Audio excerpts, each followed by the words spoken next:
Hello everybody, welcome back to my channel where we talk about skincare, grooming and sometimes hair, so that sounds like a thing. Make sure you are subscribed. Also, come and follow me on Instagram where I post a lot of stuff you're not going to see here on YouTube. You know what? It can actually be really tough to build a skincare routine. Even the most basic skincare routine, there can be a lot of thought behind it. You know, a skincare routine that works for you, that is actually very effective, that targets your individual skincare concerns, how to layer those products effectively and safely, what you can and can't use together, what you should be using at night versus what you should be using in the day. It can get very confusing. The more you think about building a skincare routine, the more there is to think about, especially when you want to discover all the amazing ingredients that are out there for you. Is this the worst shirt I own? Let me know.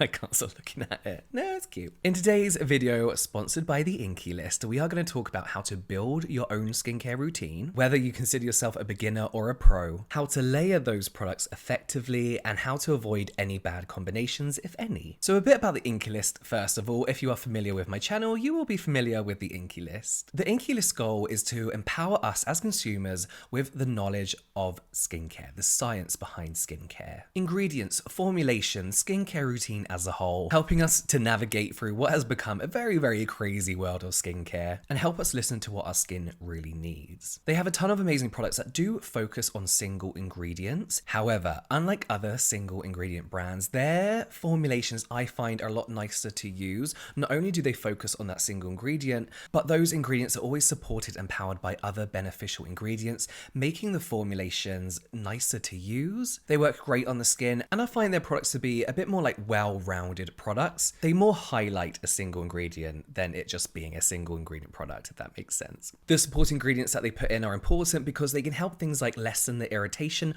of a potentially irritating product. It avoids sticky serums, it avoids peeling skincare and peeling makeup, and their products are super affordable. I believe the most expensive product is about £15. Super accessible as well. So let's talk about how to build your skincare routine. With so many different products and so many different brands and so many people coming onto social platforms and telling you what you can and can't do, it's very difficult to consider what you need for your skin, or even what you will or won't benefit from. The Inkey List have this amazing test that you can take. It's called the Skincare Recipe Builder, and it helps you build a routine that's personalized to you and based on your skincare concerns. So super easy to do. You just answer a few of the questions. Once you're done, you have a personalized morning and evening routine. You can just add both the routines to your basket, or you can select products that suit your budget too. They also have their Ask Inkey service, which is available 24/7 if you have any further questions, or even if you're not looking to purchase anything, or you just have questions about your skin, they're there to help you out. With every product on the website as well, they break down the key ingredients, super simple, no faff in between, no science jargon that you're not going to understand, but they don't leave out any important information. So with every product you order or every product you want to buy,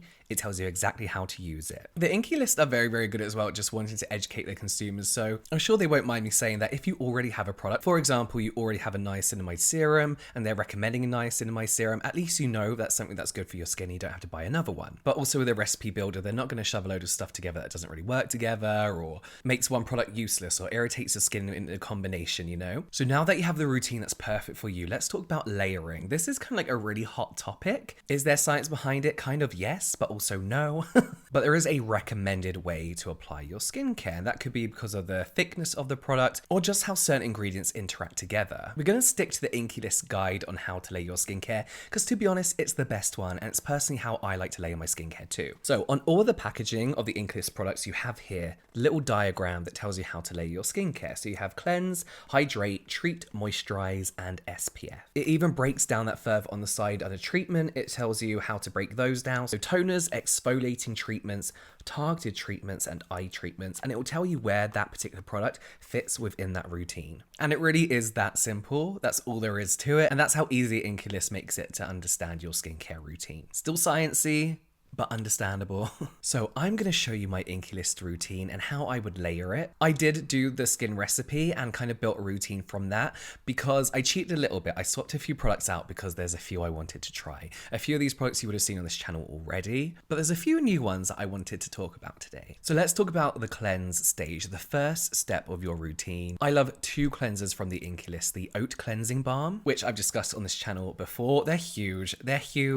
Where is it? Oh, it's in the bathroom. They just last such a long time. But today I want to talk about the Salicylic Acid Cleanser. Salicylic acid is by far my favorite exfoliating ingredient. As someone with oily skin, I get a very porous nose. My nose can start to look very congested when I don't exfoliate. And I break out, not often, but when I break out, I get these tiny little annoying breakouts. I'm like, where did you come from? Why are you here? So salicylic acid is my go-to exfoliating ingredient. As well as evening out my skin tone, as I said, salicylic acid works to make my pores look clearer, less congested, and also helps keep my oils in check as well. That's all because salicylic acid penetrates a little bit deeper into the skin, clearing them out whilst removing dead skin cells, helping to prevent future breakouts. So in this product, we have 2% salicylic acid to help exfoliate and everything I just said above. Allantoin, which is extremely soothing. Zinc helps regulate sebum production, and glycerin keeping our skin nicely hydrated and giving us that kind of soft feeling after we cleanse. This also has coconut derived surfactants, so what that usually means is that it's not going to give us that kind of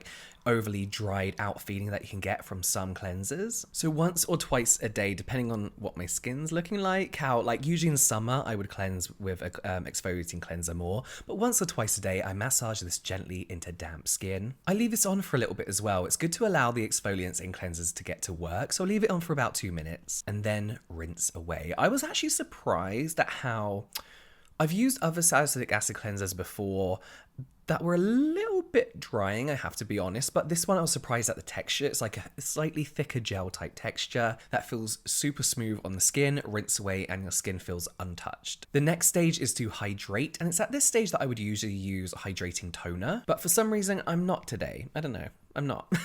So now we go straight into treatments. Inkey List, as I mentioned, do an amazing job at breaking down when to use your treatments, in what order. Because as we know, I think a lot of us are very familiar with the order of skincare, but when it comes to that middle stage of serums, when all the majority of the actives comes in, it's like, okay, but where do we use this? So as I mentioned, the Inkey List break it down to exfoliating treatments, targeted treatments, and then eye treatments. So I have an exfoliating treatment. I have the PHA toner. Now, I've already gently exfoliated my face with the salicylic acid cleanser. So am I over exfoliating here? Maybe, but my skin can actually take it. I've been exfoliating for years, and there are days where I will layer up my exfoliating acids, and that goes for most actives. If your skin can take it and you've been using them for a long time and you've built up your skin's tolerance, then go ahead and use them together. However, it's always recommended you start slow and steady, and usually one active per routine. The Inkey List, for example, recommend not mixing vitamin C and retinol together, opting to use vitamin C in the morning and retinol at night. This is just to avoid any sensitivity in case you're new to using actives, as well as using exfoliating acids on a different day to retinol. Again, just lower the risk of irritation. I know I've been using retinol for almost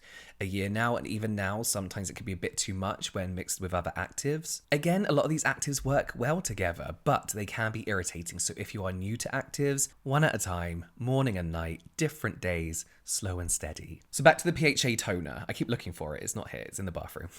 So the idea of PHA, this new to the market exfoliating acid, is that it has larger molecule size than, say, an AHA. So it still does exfoliate, removing those dead skin cells, helping even out skin tone and texture. But the larger molecular weight also means that it only has surface level penetration, meaning it's potentially less irritating. So if your skin has found exfoliating acids irritating in the past, like your BHAs and AHAs, PHA is probably a good exfoliating toner to go for. I use BHAs and AHAs all the time, but for me, PHAs are a good one to use alongside other exfoliating products like serums and cleansers and even moisturizers, just to lower that chance of potential irritation. But PHA also has amazing plumping and hydrating properties. PHA is a humectant, so it helps retain that moisture. And we also have soothing aloe vera in here as well. So you will see this with a lot of exfoliating toners and tonics. It just creates that kind of soothing base. I also use this on my knees. I get very dry knees or some reason. My knees,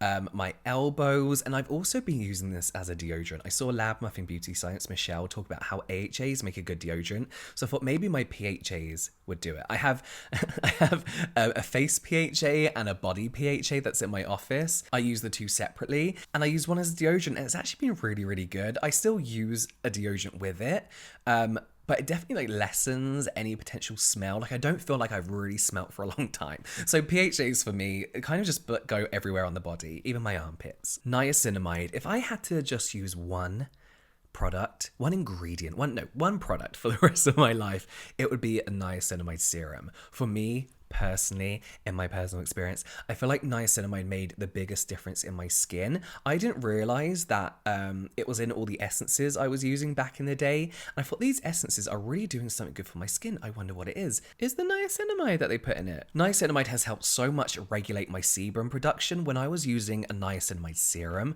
twice a day, every day for like a couple of months, my sebum regulated, my oils regulated to the point where I was confident in using thicker moisturizers. I was confident in using thicker sunscreens because I wouldn't have to worry about getting greasy throughout the day. It's also my go-to ingredient for when I have tiny little breakouts, when after the breakout, when I've got a dark spot. It helps with redness, the appearance of enlarged pores, it helps your skin barrier. It's a really great all-round ingredient, and to have it into the serum, this soothing, light serum, it's like what's that? It's not milky at all. I always say milky. It's not sticky, it's smooth, it's lightweight, it's a very lightweight gel texture. It's got squalane in there as well, so very, very moisturizing, but it doesn't feel heavy on the skin. We have allantoin or allantoin, I don't know, very soothing again. And then we have hyaluronic acid as well, so again, a humectant. This niacinamide serum is one I recommend to a lot of people because first of all, it's very budget friendly, but it's also just a good all-round serum. One of my most basic routines that I absolutely loved back in the day is a cleanser, a toner, a hyaluronic acid serum, a niacinamide serum, and a moisturizer. And this serum just kind of embodies that key treatment stage for me. It's a serum that I feel everyone can benefit from, and I would say this is like a must-have. This is a must-have in your collection. You know, if you got your separate niacinamide, separate hyaluronic acid, I like just having the two. I don't know. My next treatment is 15% vitamin C and EGF. I get asked about this product a lot because it used to be in my skincare routine videos all the time, every single routine, and it disappeared because people were like, do you not like it anymore? But no, unfortunately, when it's your job to review skincare, once you finish one serum, you kind of have to move on to the next to make sure you're reviewing products. Even if you love that serum, and you might potentially hate the next one, you know, it's my job to test these. I love this serum. I just had to move on, but I've gone back.